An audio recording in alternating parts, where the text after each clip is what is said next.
దినవృత్తాంతముల 2వ గ్రంథము 14వ అధ్యాయము. అబీయా తన పితరులతో కూడా నిద్రింపగా జనులు అతనిని దావీదు పట్టణమందు పాతిపెట్టిరి. అతనికి బదులుగా అతని కుమారుడైన ఆసా రాజాయెను. ఇతని దినములలో దేశము 10 సంవత్సరములు నెమ్మది పొందెను. ఆసా తన దేవుడైన యెహోవా దృష్టికి అనుకూలముగాను యథార్థముగాను నడిచిన వాడై అన్యదేవతల బలిపీఠములను పడగొట్టి ఉన్నత స్థలములను పాడుచేసి ప్రతిమలను పగులగొట్టి దేవతాస్తంభములను కొట్టివేయించి వారి పితరుల దేవుడైన యెహోవాను ఆశ్రయించుటకును ధర్మశాస్త్రమును బట్టియు విధిని బట్టియు క్రియలు జరిగించుటకును యూదావారికి ఆజ్ఞాపించి ఉన్నత స్థలములను సూర్యదేవతా స్తంభములను యూదావారి పట్టణములన్నిటిలో నుండి తీసివేశెను.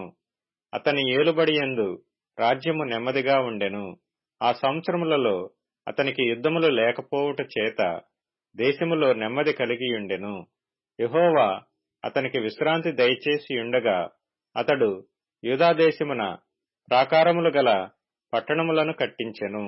అతడు యూదావారికి ఈలాగు ప్రకటన చేసెను: మన దేవుడైన యెహోవాను మనము ఆశ్రయించితిమి. ఆశ్రయించినందున ఆయన మన చుట్టూను నెమ్మది కలుగజేసి ఉన్నాడు. దేశమందు మనము నిరభ్యంతరముగా తిరగవచ్చును.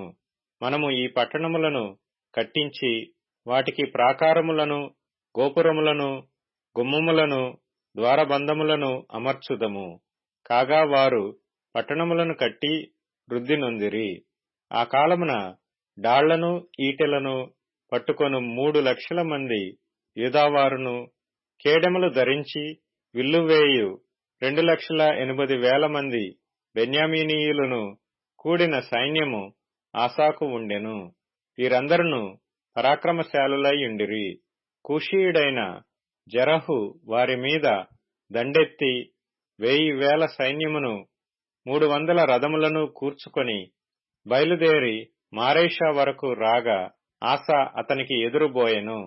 వారు మారేషానొద్ద జపాతా అను పల్లపు స్థలమందు పంక్తులు తీర్చి యుద్ధము కలపగా ఆసా తన దేవుడైన యెహోవాకు మొర్రపెట్టి, యెహోవా విస్తారమైన సైన్యము చేతిలో ఓడిపోకుండా బలములేని వారికి సహాయము చేయుటకు నీకన్నా ఎవరునూ లేరు. మా దేవా యెహోవా, మాకు సహాయం చేయుము. నిన్నే నమ్ముకొని ఉన్నాము. నీ నామమును బట్టియే ఈ సైన్యమును ఎదిరించుటకు బయలుదేరియున్నాము. యెహోవా, నీవే మా దేవుడవు. నరమాతృలను నీ పైని జయమొందనీయకుము అని ప్రార్థింపగా యెహోవా ఆ కూషీయులను ఆసా ఎదుటను యూదావారి ఎదుటను నిలువనీయక వారిని మొత్తినందున వారు పారిపోయిరి.